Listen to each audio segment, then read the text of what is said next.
बड़ा भाग्यशाली है जो वृंदावन का वास पा गया, उससे भी बड़ा भाग्यशाली है जो रसिकों का संग करता है, उससे भी बड़ा पुण्यात्मा महात्मा है जो ऐसे अरुझे हुए प्रियालाल का ध्यान करता है। श्याम तमाल सो अरुझ रही मानो कनक की बेली। श्री लालजू के उदर नाभि हृदय अद्भुत शोभा। फिर प्रियाजू जो लालजू महाराज श्री प्रियाजू की रूप कांति रूप शोभा देख करके यहां तक कि मूर्छित हो जाते हैं, ऐसा रूप हमारी प्रियाजू का है। वो दोनों मिले हुए हैं, रूप बेल प्यारी बनी सुप्रीतम प्रेम तमाल, दो मन मिलिए कह भय श्री राधा वल्लभ लाल। जो ऐसा ध्यान करता है वो महान पुण्यशाली है। राधा पदांक भूषित वृंदारण्यम स्थली सुनिर्भर प्रेमणा। हरि हरि कदा लुठामि प्रतिपदम गलदश्रुल्लसत्पुल कहा।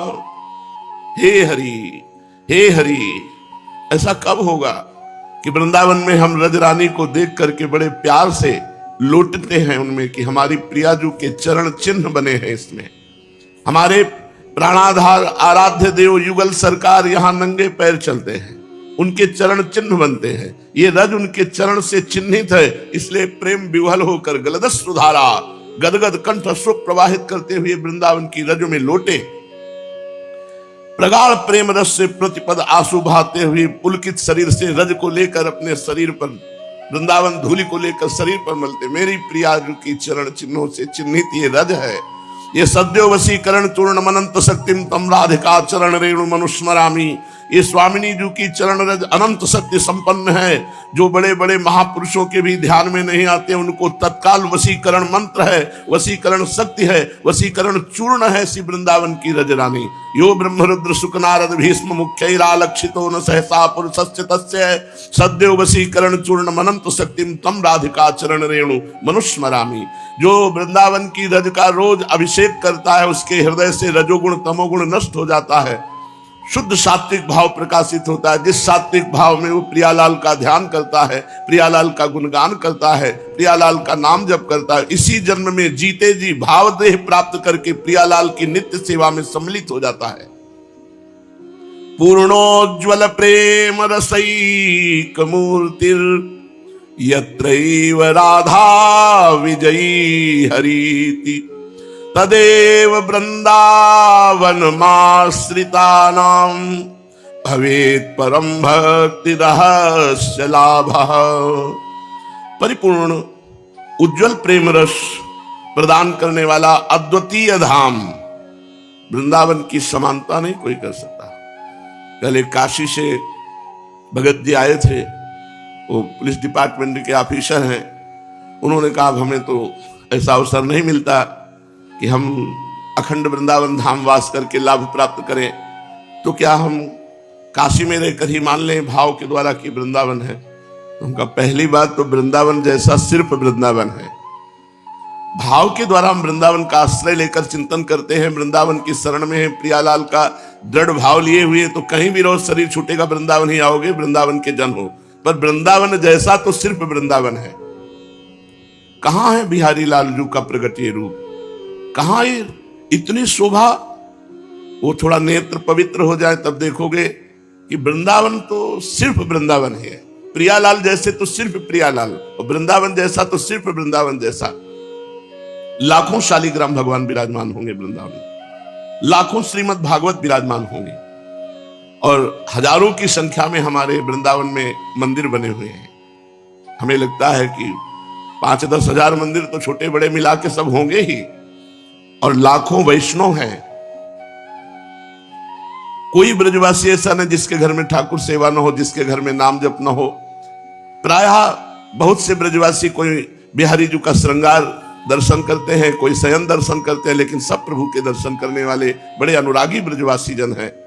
माई रे मोहि लागे वृंदावन नीको, घर घर तुलसी ठाकुर सेवा दर्शन गोविंद जी को। कौन बराबरी कर सकता है वृंदावन की, जहां शिव सनकादिक वृंदावन की रज का सेवन करने की याचना करते हैं। किशोरी तेरे चरणन की रज पाऊं, जो रज शिव सनकादिक याचत सो रज शीश चढ़ाऊं। तो फिर समानता कहां हो सकती है। कौन ऐसा धाम है जहां की रज की महिमा वर्णन की गई? ब्रज रज की समानता त्रिभुवन में वैकुंठ नहीं कर सकता, जो त्रिभुवनातीत है, त्रिगुणातीत है, गुणातीत है। फिर वृंदावन की समानता और कौन कर सकता है? अहो भाग्य उसके जो पूर्णोज्वल प्रेम रसईक मूर्ति, पूर्ण उज्जवल प्रेम रस का अद्वितीय मूर्ति है वृंदावन, क्योंकि राधई हो विजयी हरीति, जहां किशोरी जी विजय को प्राप्त हुई है। किससे? लालजू महाराज से। सर्वलोक महेश्वर अद्वितीय विजेता भगवान श्री कृष्णचंद्र जो है, इनकी समानता करने वाला त्रिभुवन में कोई नहीं है, क्योंकि शिव विरंची आदि इनके शरणागत हैं। ध्येयम सदा परिभवग्नम अभीष्ट दोहम तीर्थास्पदम शिव विरंची नुतम शरण्यम भृत्यार्थिहम प्रणतपाल भवाब्धिपोतम वंदे महापुरुष ते चरणारविंदम। ऐसा महापुरुष श्री चरणों में महावर लगाता है हमारी महारानी जी के, जिसे अखिल कोटि ब्रह्मांड नायक परात्पर ईश्वर ब्रह्म परमात्मा भगवान श्री कृष्ण वो पीक दानी लिए खड़ा है हमारी प्यारी जी के सामने। तो विजयी है हमारी स्वामिनी जी। महाराज श्री बांके बिहारी जी जो कह रहे हैं, स्वामी हरिदास जी महाराज लिख रहे, तू जस कोटि ब्रह्मांड विराजे श्री राधे। हे किशोरी जी, आपका जस करोड़ों ब्रह्मांडों में व्याप्त हो रहा है, क्योंकि अखिल ब्रह्मांडपति आपकी सेवा में है। श्री हरिदास के स्वामी श्यामा कुंज बिहारी रीझ रीझ पायन परत, कुंज बिहारी रीझ रीझ जिनके पायन परत वो श्री राधा विजयी हैं वृंदावन में। श्री हरि और श्री किशोरी जी नित्य नवीन नवीन लीला जिस धाम में कर रहे, वो धन्य है मनुष्य शरीरधारी जो इस धाम में वास कर प्रियालाल की शरण होकर उनका गुणगान करता है, नाम जप करता है, प्रियालाल के लिए नृत्य करता है, प्रियालाल के लिए रोता है। धन्य है उसका जीवन, परम धन्य जीवन है। श्री सीताराम दास जी ओंकारनाथ महाराज अद्भुत नाम प्रेमी महात्मा। ध्यान से नाम महिमा सुनो तो तुम्हारे हृदय में नाम जप की भावना जागृत हो जाएगी। हे प्रीतम, तुम नाम ले लो, केवल मैं नाम से ही अधीन हो सकता हूं। भगवान अपनी बात बता रहे हैं। अगर मुझे कोई अधीन करना चाहता है तो मैं केवल नाम जप से अधीन होता हूं। सुमिर पवन सुत पावन नामू, अपने बस करी राखे रामू। अपने बस, अजित को जीत लिया हनुमान जी महाराज ने नाम कीर्तन और नाम जप के द्वारा। मैं बहुत संतुष्ट हो जाता हूं जो मेरा नाम जप करता है। जो नाम लेते हैं मैं उन पर प्रसन्न हो जाता हूं। और कलयुग में केवल मेरे नाम के द्वारा ही मोक्ष और परम पद और प्रेम की प्राप्ति होती है। सबसे उत्तम तपस्या है मेरा नाम जप करना। तो प्रश्नकर्ता ने प्रश्न किया, भगवान नाम लेना उत्तम तपस्या कैसी हो सकती है? क्योंकि आग में तपना, जल में, सूर्य ताप में तपना, भूख प्यास सहना, इनको तो तपस्या के अंतर्गत, नाम जप कैसे सबसे उत्तम तपस्या हो सकती है? हाँ रे, बिल्कुल ठीक सुना। नाम लेना कोई साधारण बात नहीं है, बहुत बड़ी तपस्या है भगवान का नाम जप करना। स्कंद पुराण में बताया गया है कि कर्म अनुष्ठान द्वारा मेरे प्रेम को प्राप्त करना कामनाधीन व्यक्तियों के लिए दुर्लभ है, अत्यंत कठिन है, असंभव है। कामना से युक्त होकर कर्म करके मेरा प्रेम प्राप्त करना असंभव है। इसे तो सिर्फ प्रेम योग के द्वारा ही प्रेम प्राप्त किया जा सकता है। प्रेम योग क्या है? प्रियालाल का आंसू बहाते हुए स्मरण करना, राधा राधा राधा, प्रियालाल के लिए प्राण समर्पित करना। प्रियालाल के सिवा मेरा कोई नहीं है, ऐसा। तेषाम सतत युक्ता नाम भजताम प्रीतिपूर्वकम ददामि बुद्धि योगम तम येन मामुपयांति ते। ये सबसे बड़ा बुद्धि योग जो भगवान सच्चिदानंद में बुद्धि समर्पित हो गई, ये होता है तेषाम सतत युक्ता नाम भजताम प्रीतिपूर्वकम। जो प्रेम पूर्वक प्रभु का नाम जप करता रहता है उसके हृदय में प्रेम का प्रादुर्भाव हो जाता है। ये साधारण लोग मेरी बात नहीं समझेंगे। सीताराम दास जी महाराज कहते हैं, साधारण लोग मेरी बात नहीं समझेंगे। जो लोग कामना में फंसे हुए हैं वो मेरी बात नहीं समझेंगे, जो असमर्थ हैं बेचारे। मेरी बात वही समझ सकता है जो प्रेम की चाह कर रहा है कि मुझे कैसे प्रेम प्राप्त हो। उन लोगों के लिए मैं कह रहा हूं, सर्वदा प्रभु का नाम सुमिरन करो। इससे तुम्हारी कामनाओं का भी त्याग हो जाएगा और भगवत प्रेम प्रकाश, जब प्रेम प्रकाशित हो गया तो बचा क्या? सब कुछ प्राप्त हो गया। नाम जप करने में इतनी सामर्थ्य है कि वो कामना का नाश अपने आप कर देता है। सही मानिए, नाम जप में इतनी रुचि कि अन्य भोग उपस्थित होने पर, भोगने का संयोग होने पर रुचि नहीं है, अंदर से घृणा होती। जैसे उल्टी हो, बमन हो तो तुम्हारी दृष्टि चली जाएगी तो तुरंत हटा लोगे। ऐसे ही रमा बिलास राम अनुरागी, तजत बमन जिम जन बड़भागी। जो बड़भागी भगवान के नाम प्रेमी भक्तजन है, वो लक्ष्मी के वैभव को ऐसे देखते हैं जैसे उल्टी को देखते हैं। नाम लेने की इच्छा करो कि मैं अधिक से अधिक नाम जप करूं। हर पल नाम जप करो तो षड रिपुओं के प्रभाव से आप वंचित हो जाओगे। काम, क्रोध, लोभ, मोह, मत्सर, ये सब अपना प्रभाव नहीं डाल पाएंगे आपके ऊपर यदि नाम जप चल रहा है तो। आप देख लीजिए नाम का प्रभाव। जिस समय नाम जप चल रहा है उस समय काम वेदना जागृत हो जाए तो तुम प्रभावित नहीं होगे यदि नाम नहीं छोड़ोगे तो। देख लेना, वो नाम जप आपको बचाएगा। नाम जप आपके मन में जहां कामना पैदा हो रही वहां जलन पैदा कर देगा, जिससे आप उधर से अपनी वृत्ति हटाकर प्रिया प्रीतम में लगाओगे। षड रिपुओं के घात प्रतिघात से, अगणित विक्षेपों से, अगणित विघ्नों से तुम कभी परास्त नहीं होगे यदि नाम जप कर रहे हो। विवश हो, परेशान हो, तुम्हारा हृदय जल रहा है, विपत्तियां घेरे हुए हैं, असमर्थ हो, असहाय हो, तो मेरी बात मान लो, नाम जप करो। तुम्हारा जो हृदय में भाव आएगा उसकी समानता कोई तपस्वी भी नहीं कर सकता। इसीलिए नाम जप सबसे बड़ी तपस्या है। प्रीतम, ये कलयुग है, इसमें वृत्ति पापाचरण में ज्यादा लगती है। इसमें पाप करना बहुत अच्छा लगता है। कलयुग का ऐसा प्रभाव है। इसमें यम नियम में चलना बहुत कठिन लगता है। समस्त दोषों की जड़ कली है।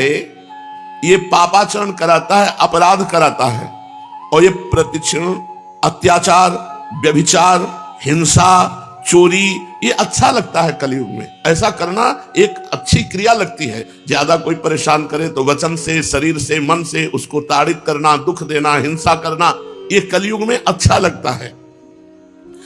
कलयुग चारों ओर फैल चुका है। कोई कोना नहीं बचा जहां कलयुग का प्रभाव न हो, कोई व्यक्ति नहीं बचा जिस पर कलयुग का प्रभाव ना हो।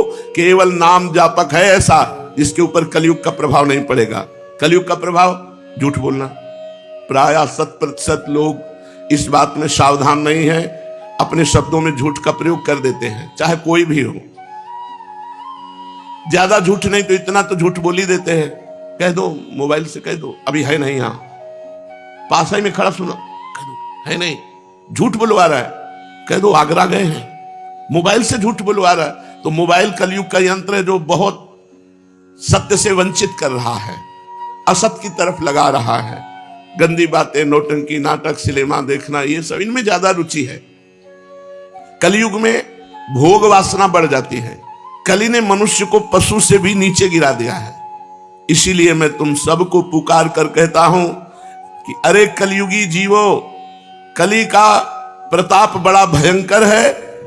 अगर उसके भय से बचना चाहते हो, उसके दोष से बचना चाहते हो, तुम कितने भी दुर्बल क्यों न हो, फिर भी उपाय मैं तुम्हें बता रहा हूं।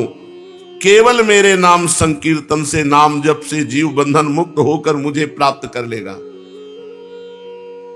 जिते विनायक शुभ शुभ विघ्न करे नहीं कोय, विघ्न करे नहीं कोय, डरे कलिकाल कष्ट भय, हरे सकल संताप, हरस हरिनाम जपत जय। कलयुग डरता है, जो भगवान नाम जापक है उससे कलयुग डरता है कि अगर मैंने इसको विक्षेप पहुंचाया तो नाम ही हमें दंड प्रदान करेगा। इसलिए नाम, नियम, आसन, प्राणायाम, प्रत्याहार, ध्यान, धारणा, समाधि, ये कलयुग में नहीं सिद्ध हो सकते। जो योग है वो भगवत प्राप्ति के लिए। आज योग को भी बेचा जाता है, आज योग का भी प्रदर्शन होता है। योग भगवत दर्शन के लिए है, प्रदर्शन के लिए नहीं है। तो कह रहे कलयुग ने सब जगह अपना डंडा चला रखा है। तुम्हारे सदस्य शक्तिहीन के लिए एक ही उपाय है, महाशक्ति नाम। ये कलिकाल रूपी सर्प तुम्हें आतंकित नहीं कर पाएगा। कलिकाल रूपी सर्प का विष तुम्हारे ऊपर नहीं चढ़ पाएगा। तुम केवल मेरी बात मान लो, नाम लो, नाम नाम जप करो। मैंने बताया चाहे जितने पाप हो गए हों, अब डरने की बात नहीं। यदि नाम महिमा सुनकर नाम जप कर रहे हो, ये सब पाप दग्ध हो जाएंगे। मानो घोर जंगल है पापों का और नाम है अग्नि। जरा सी अग्नि प्रज्वलित हुई, पूरा जंगल राख हो जाएगा। ये भव दावानल की तरह अग्नि का काम करता है नाम, और ये भव समुद्र बिल्कुल ऐसा समझ लो जैसे घोर जंगल हो, निकलना बड़ा मुश्किल है। नाम ऐसी अग्नि फैलाएगा, पूरा जंगल भस्म हो जाएगा। मेरे नाम रूपी दावानल से कलिकाल रूपी महासर्प जो भोग रूपी जंगल में है वो भी भस्म हो जाएगा। कलिकाल की सामर्थ्य नहीं है कि नाम जापक के हृदय में अपना प्रभाव प्रकट कर सके। खूब नाम लो, दुखी मत हो, अपने को कमजोर मत समझो, अपने को अकेला मत समझो। तुम्हारे साथ नाम है तो नामी है। नाम बाणी जहां श्याम श्यामा तहां, नाम बाणी निकट श्याम श्यामा प्रगट, नाम बाणी सुनत श्याम श्यामा सुबस। मुख में हो राम नाम, राम तेरे हाथ में, बंदे तू अकेला नाही, राम तेरे साथ में। ध्यान दीजिए, मुख में हो राम नाम, राम तेरे हाथ में। त्रिभुवन का, अखिल ब्रह्मांडों का स्वामी जो नाम जापक उसके हाथ में है। मुख में हो राम नाम, राम तेरे हाथ में, बंदे तू अकेला नाही, राम तेरे साथ में। जब नाम जब चल रहा है तो नाम ही तुम्हारे साथ साथ चल रहा है, तुम अकेले नहीं हो। तुम निश्चिंत हो जाओ कि कलयुग का कोई भी कुप्रभाव तुम्हारे ऊपर नहीं चढ़ेगा यदि नाम जप रहे हो तो। हे प्रीतम, तुम निराश क्यों होते हो? अभी तुम्हारा वाणी का जप चल रहा है। प्रारंभ में वाणी जप होता है, राधा राधा राधा राधा। जब तुम्हारा मानसिक जप चलने लगेगा ना, तब तुम देखना तुम्हें कितना आनंद मिलता है। तुम आनंद से व्याकुल हो जाओगे जब तुम्हारा मानसिक नाम जप चलेगा। अगर ध्यान नहीं कर सकते हो तो तुम चिंता मत करो, केवल नाम जप करो। नाम का ध्यान नहीं कर सकते हो, मन एकाग्र नहीं है, तो तुम्हें चिंता नहीं करनी। तुम आसमान की तरह आवृत करने वाले नाम को जप करो। जैसे जहां भी जाओ आकाश है, ऐसे जहां भी जाओगे भगवान तुम्हारे साथ है, क्योंकि नाम जप चल रहा है। बस तुम केवल नाम ले लो। तुम नाम जप करो और तुम्हारे योग क्षेम का वहन भगवान करेंगे, नाम ही करेगा। और बहुत जोर का करते हैं, कैसे तुम्हें बतावे। कदम कदम पर वो इतना प्यार उड़ेल देते हैं कि आप निहाल हो जाओगे। बस चुपचाप नाम जप करो। कदम कदम पे उनका प्यार, आध्यात्मिक और लौकिक दोनों। ई परलोक सकल सुख पावत मेरी, सो भैया कृष्ण गुण संचु। हरिवंश महाप्रभु कहते हैं, इस लोक और परलोक के सकल सुखों को प्राप्त हो जाओगे। कदम कदम पर भगवान लौकिक और पारलौकिक दोनों सुख प्रदान करते हैं। तुम केवल नाम लो, तुम्हारे योग और क्षेम का वहन मैं करूंगा। संसार का भार जब मैं उठाए हुए हूं तो अपने भक्त का भार क्यों नहीं उठाऊंगा? विश्वास करो, जब भगवान के प्रति तुम आश्रय विश्वास कर लेते हो तो अनंत ब्रह्मांड जितने उसके तुम राजकुमार हो। अभी तुम्हें पता नहीं, अनंत ब्रह्मांडों का राजा मेरा प्रभु और मैं उनका दास राजकुमार। जब जो जैसी आवश्यकता बिना मांगे अन मांगे आगे आवे गो, जीव पर लागे पल को। कहे हरिदास मीच जीव आवे ते है धनापन को। कई असरफियां रोज बिहारी जी के चरणों से निकलती थी तो स्वामी जी उसका उत्तम भोग लगा करके मोर मरकट को पवा देते। आप जरा सा किनका लेते थे? महावैराग्य से स्थित होकर प्रियालाल के प्रेम रस का भोग करने वाले महापुरुष इस वैभवेश्वरी की तरफ नहीं देखते, लेकिन ये वैभवेश्वर उनके चरणों को घेरे रहता है। जो नाम जापक हैं, जो हर समय प्रियालाल के भरोसे में है, इस लोक और परलोक में सर्वत्र सुख का अनुभव करते हैं। ये बात मान लो, मान लो, नहीं आप पेट भरना और इंद्रियों के भोगों में ही केवल पूरा जीवन चला जाएगा। और अगर आप प्रभु की, कैसे तुम्हें बताएं? तो यहां कह रहे, भगवान कह रहे मैं संसार का भार उठाए हुए हूं तो अपने वैष्णव का भार नहीं उठा सकता। तो इस बात पे विश्वास करो, हमें किसी और की तरफ देखना और हाथ फैलाने की जरूरत क्या है? अपने आप वो देता है। बहुत कृपालु भगवान है। कदम कदम पे कदम कदम, हम तुम्हें जो शब्द नहीं है जो कहने की हमारी भावना है, वो वाणी में कुछ ऐसे ही शब्द हैं जो ऊपर ऊपर थोथे थोथे निकल सकते हैं। असली बात जो कहना चाहते हैं उसके लिए शब्द ही नहीं है। जैसे रसगुल्ला मीठा है, नहीं कितना मीठा है? बहुत मीठा है, नहीं बहुत मीठा कितना है? अब बताओ। फिर आगे है ही नहीं, शब्द ही नहीं। शब्द एक सीमित है। प्राकृतिक सुख बताने के लिए सीमित है, फिर असीम सच्चिदानंद सुख को कैसे तुम्हें बताएं? हृदय में आता है कि इसको कैसे बताएं, पर शब्दावली ही नहीं है कि उसको बताया जा सके। जैसे बहुत मीठा के बाद आप कुछ नहीं बोल सकते, आगे यही बोल सकते हो कि आप खा के देख लो। ऐसे ही सच्चिदानंद सुख प्रभु देते हैं अपने शरणागत को। मान लो बहुत जन्मों के बाद अवसर मिला है मानव देह में भगवान की शरणागति होकर नाम जपने की, आप खुद निहाल हो जाओगे।